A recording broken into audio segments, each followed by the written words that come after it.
300 horsepower. Stock. From the factory. In 2006. That was already impressive. But what BMW didn't tell you, what they couldn't tell you, was that the number on the spec sheet was a lie. The N54 was producing more power than BMW admitted. Tuners found out almost immediately, and once they did, the race was on. Because here's the thing about the BMW N54. It wasn't just an engine. It was an invitation.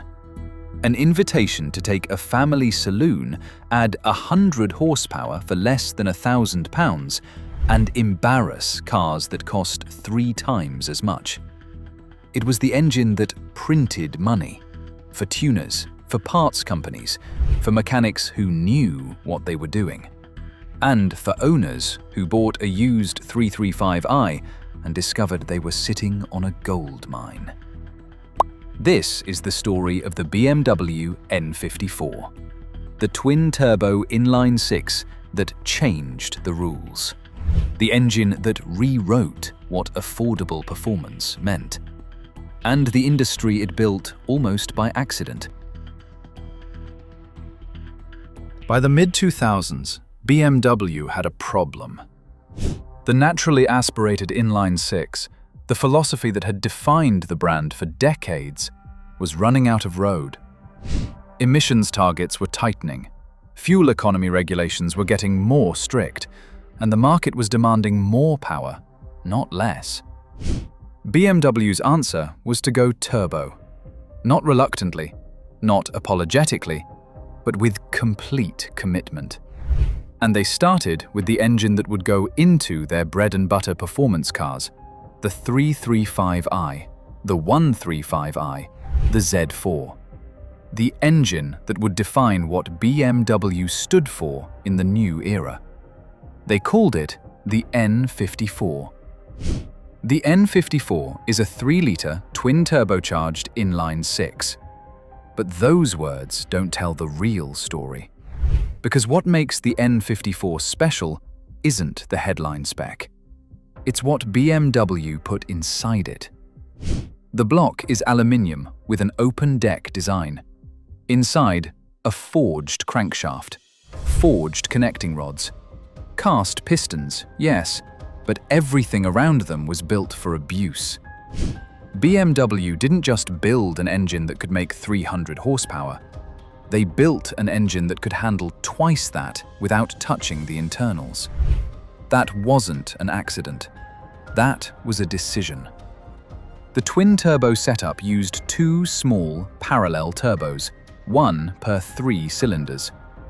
The goal was to eliminate lag. 2 small turbos spool faster than 1 large one, and they most definitely succeeded. The N54 had almost no perceptible lag at normal road speeds. It felt more like a naturally aspirated engine than any turbocharged BMW before it. Add to that BMW's double Vanos variable valve timing on both intake and exhaust, piezoelectric direct fuel injectors, a technology borrowed from diesel engineering, and you have an engine that was, by any honest measure, an engineering masterpiece. Ward's Auto gave it International Engine of the Year 5 years running, from 2007 to 2011. Nobody does that by accident. The tuning community found out about the N54 almost before the ink was dry on the press releases, because something strange was happening on dynos across Europe and North America. The 335i was rated at 306 horsepower. However, when tuners strapped them to rolling roads, the real-world numbers didn't add up. The engine was making more than it should. BMW had been conservative with their figures.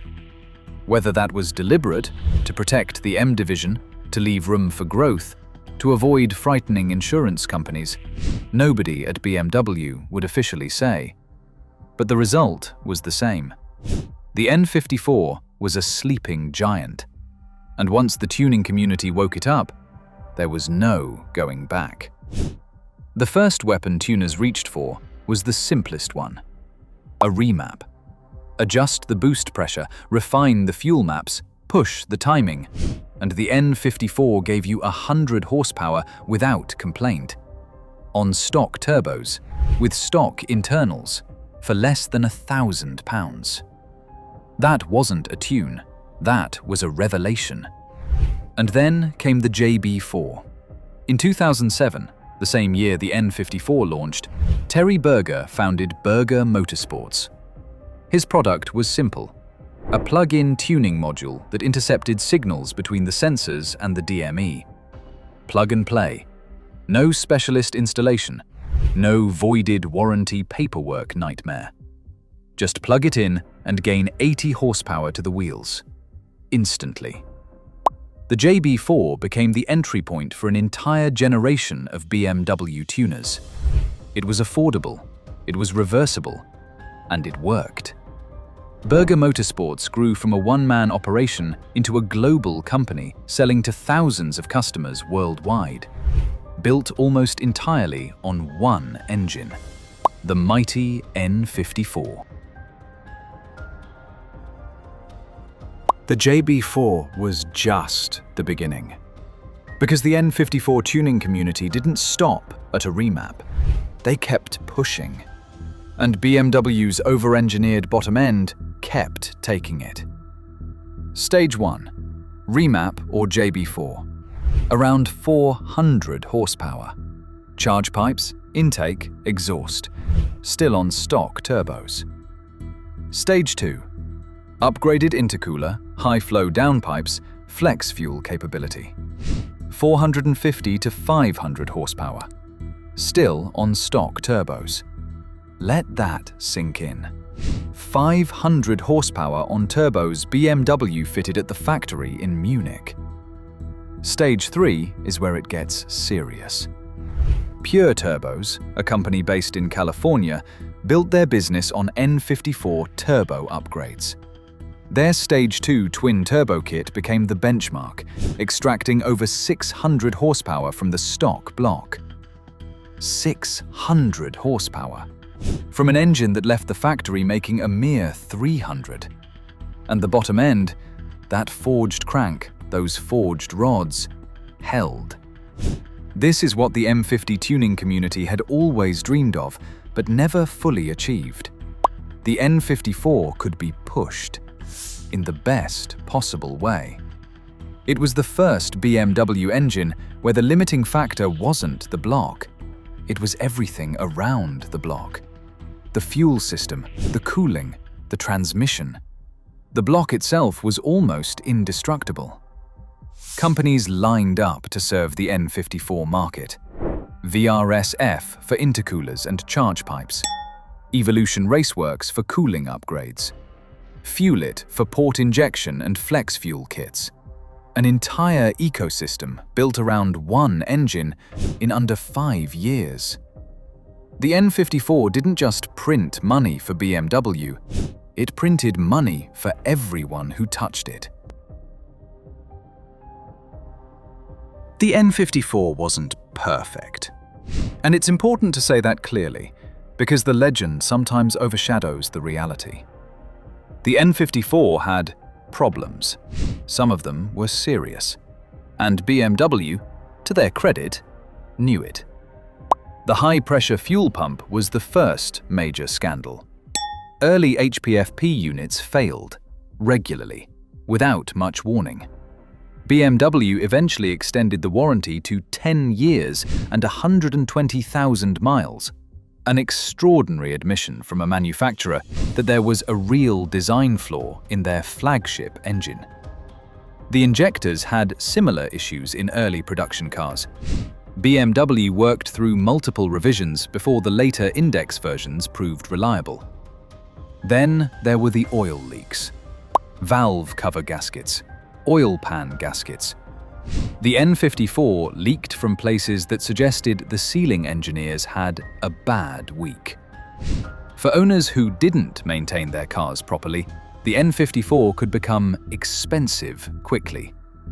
Vanos solenoid failures, boost leaks from aging charge pipes, water pump failures on higher mileage cars.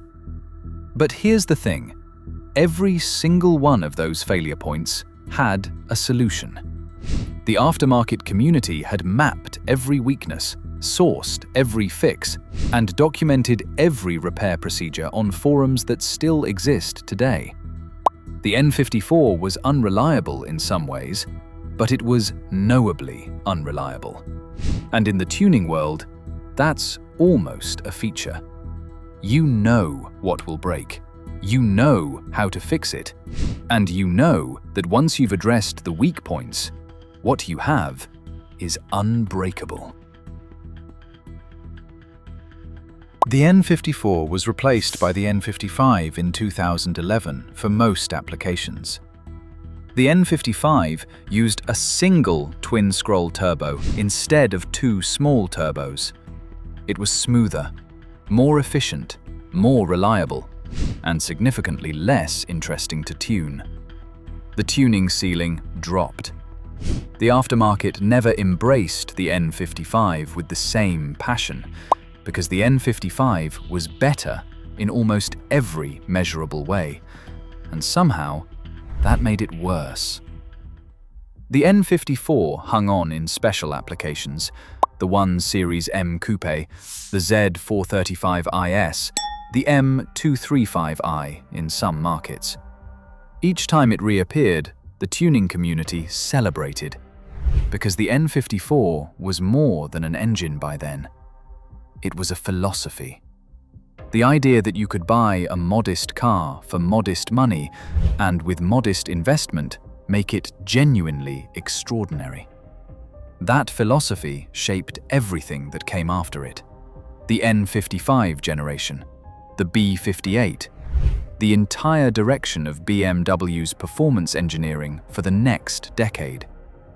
Every time BMW built a turbocharged inline-six that responded to tuning, they were building on the foundation the N54 laid. Today, a good N54-powered 335 can be bought for £3,000 to £5,000. Tune it properly. Charge pipes, intercooler, remap, and you have a 400-horsepower saloon that will embarrass cars costing 5 times as much. The knowledge is free. The community is vast. The parts are abundant. BMW built an engine that democratized serious performance, and the market never forgot it. The BMW N54, the engine that rewrote the rules of what affordable performance could mean. The engine that built an industry. The engine that printed money. For BMW, for tuners, for parts companies, and for every owner who discovered what was hiding under the bonnet of a second-hand saloon. Some engines are remembered for their sound, some for their reliability. The N54 is remembered for something more rare. It's remembered for being generous. And in engineering, as in life, that's the hardest quality of all to fake. Next time on German Powertrain Stories, we go back to the engine family that started it all. The BMW N52. The last naturally aspirated inline-six BMW ever made. The engine that was technically superior to everything that came before it, and hated for every single reason why. If you want more untold stories about the engines, transmissions, and regulations that shaped automotive history, please do join us and subscribe. Thank you.